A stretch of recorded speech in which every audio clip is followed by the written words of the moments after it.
பெரியாருக்கு எதிராக கச்சை கட்டி கொண்டு நிற்கிறார் அவர்.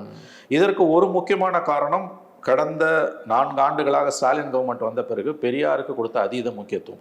கலைஞர் நீங்க பெரியார் அணுகுனதுக்கும் ஸ்டாலின் அணுகுவதற்கும் அடிப்படையில் ஒரு வித்தியாசம் இருக்குது. ரொம்ப சுருக்கமாக சொல்றதுனா, கலைஞர் பெரியாரை ஊர்காயாக தொட்டுக்கொண்டார், ஸ்டாலின் பெரியாரை சந்திரமாக எடுத்து பூசிக்கொண்டதன் விளைவு தான் இது. அதாவது அளவுக்கு மிஞ்சினால் அமிழ்தும் நஞ்சுன்னுவாங்க. பெரியார் ஒரு காம்ப்ளிகேட்டட் கேரக்டர். பெரியார் பேசிய பல கருத்துக்களை, எழுத்துக்களை இன்று நாம் பொதுவெளியில் பேச முடியாது, எழுத முடியாது. பெரியார் ஒரு முரண்பாடுகளின் மூட்டை. ஆனால் அவர் ஒரு சமூக சீர்திருத்தவாதி. அவர் காலகட்டத்தில் அவருடைய செயல்பாடுகளால், எழுத்துக்களால், பேச்சுக்களால் மாற்றங்கள் ஏற்பட்டன என்பது உண்மை.